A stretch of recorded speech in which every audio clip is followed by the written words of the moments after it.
سید ذیشان عزیز کے ساتھ pod cost کے دوران مرزا نے اپنے آپ کو مذہبی پیشوا قرار دے کر اپنے متعلق یہ کہا کہ مجھ پر اگر آپ الزام لگائیں گے تو لاکھوں لوگوں کے دل چھلنی ہوں گے۔ اور یقین کریں کہ یہ اگر آپ اس طریقے سے بات کریں گے تو لاکھوں لوگوں کے دل چھلنی ہوں گے اس حوالے سے کہ آپ ایک مذہبی پیشوا کے اوپر جو خالصتاً ایک پورے ٹریک ریکارڈ کے ساتھ 17 سال سے دین کا کام لے کے چل رہے ہیں۔ اور اسی پوڈ کاسٹ میں ایک بات پر بحث کرتے ہوئے سید ذیشان عزیز نے مرزا سے کہا کہ کیا میں آپ کے ساتھ کی ہوئی کال کی ریکارڈنگ آپ کے سامنے چلا کر دکھاؤں؟ اس پر مرزا نے غصے ہو کر کہا کہ کیا آپ کو آپ کے والدین نے یہی کچھ سکھایا ہے؟ اور ساتھ ہی مرزا نے کہا کہ یہ غیر اخلاقی حرکت ہے کہ کسی کی اجازت کے بغیر کسی کی کال ریکارڈ کرنا۔ میں چلوا دوں کیا ریکارڈنگ پھر کیا چیز کہ کس طرح بات ہوئی تھی، اگر اس کے اندر میں پہلے سنیں نہیں اگر میں آپ یہ کام کرتے ہیں کہ آپ چیزیں ریکارڈ کرتے ہیں۔ میں تو ہر بندے کی کالنگ ریکارڈ کرتا ہوں، میرے پاس تو ہوتی ہے، غیر اخلاقی مجھے حرکت ہے۔ سنیں کیسے غیر اخلاقی ہے؟ میں آپ کے صرف والدین سے ریکویسٹ کروں گا کہ کیا آپ کو انہوں نے بچپن میں یہ نہیں بتایا، ہمارے ماں باپ نے تو ہمیں بتایا تھا کسی کا خط بھی آپ نے نہیں پڑھنا؟ کیوں؟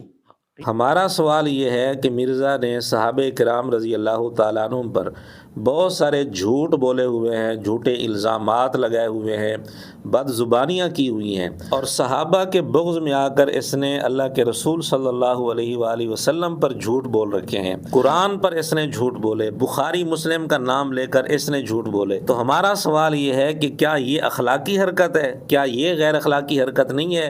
کیا مرزا کو مرزا کے والدین نے یہی تربیت دی تھی، یہی سکھایا تھا؟ اور کیا صحابہ پر جھوٹے الزامات لگانے سے کروڑوں اربوں لوگوں کے دل چھلنی نہیں ہوں گے؟ کیا بخاری مسلم پر جھوٹ بولنے سے کروڑوں لوگوں کے دل چھلنی نہیں ہوں گے؟ جب مرزا نے حضرت معاویہ رضی اللہ تعالیٰ عنہ کے متعلق یہ بد زبانی کی تھی ایتھو کان پڑیا جا کے کان بھی نہیں کوئی اور شاہی پڑی، تو کیا اس وقت مرزا کو یہ خیال آیا؟ مرزا کے کسی شاگرد نے مرزا سے پوچھا کہ کیا آپ کے والدین نے یہی تربیت کی تھی؟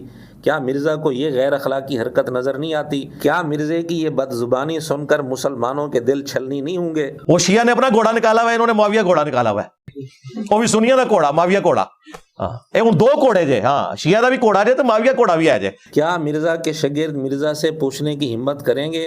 اور صحافی اینکر جو سیاسی لیڈروں کے متعلق بڑے جذباتی ہو جاتے ہیں، کیا اس حوالے سے بھی مرزا سے پوچھنے کی ہمت کریں گے کہ کیا آپ کو آپ کے والدین نے یہی تربیت دی تھی؟ کیا یہ غیر اخلاقی حرکت نہیں ہے؟ کیا اس بد زبانی سے اور اس غلاظت سے مسلمانوں کے دل چھلنی نہیں ہوں گے؟ تو انصاری چند جو لونڈے لپاڑے تھے نوجوان لڑکے، کیا مرزا کے شاگرد صحافی اینکر اس پر بھی کوئی سوال اٹھا سکتے ہیں مرزا سے کہ انصار صحابہ کو لونڈے لپاڑے کہنا، کیا یہ غیر اخلاقی حرکت نظر نہیں آتی؟ کیا اس سے مسلمانوں کے دل چھلنی نہیں ہوں گے؟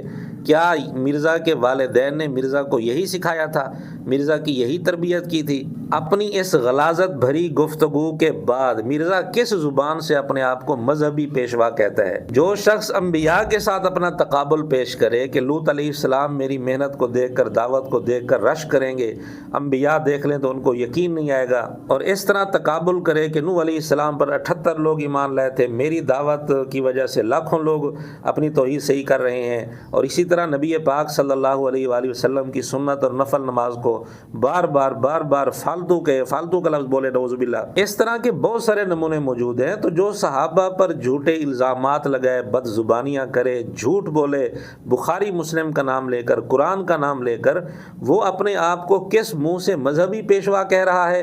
خود اپنے آپ کو، اور پھر کس منہ سے کہہ رہا ہے کہ جی مجھ پر کوئی الزام لگائے گا تو لاکھوں لوگوں کے دل چھلنی ہوں گے؟ خود صحابہ پر الزام لگا چکا ہے جھوٹے، فقہاء پر جھوٹے الزام لگا چکا ہے، محدثین پر جھوٹے الزام لگا چکا ہے، اولیاء پر جھوٹے الزام لگا چکا ہے، اور اہل بیت پر جھوٹ بول چکا ہے، سیدنا علی رضی اللہ تعالیٰ عنہ پر جھوٹ بول چکا ہے، اور اسی طرح اولیاء پر جھوٹے الزام لگا چکا ہے، علماء پر جھوٹے الزام لگا چکا ہے۔ وہ بندہ کہہ رہا ہے کہ جی مجھ پر الزام لگائیں گے تو لاکھوں لوگوں کے دل چھلنی ہوں گے۔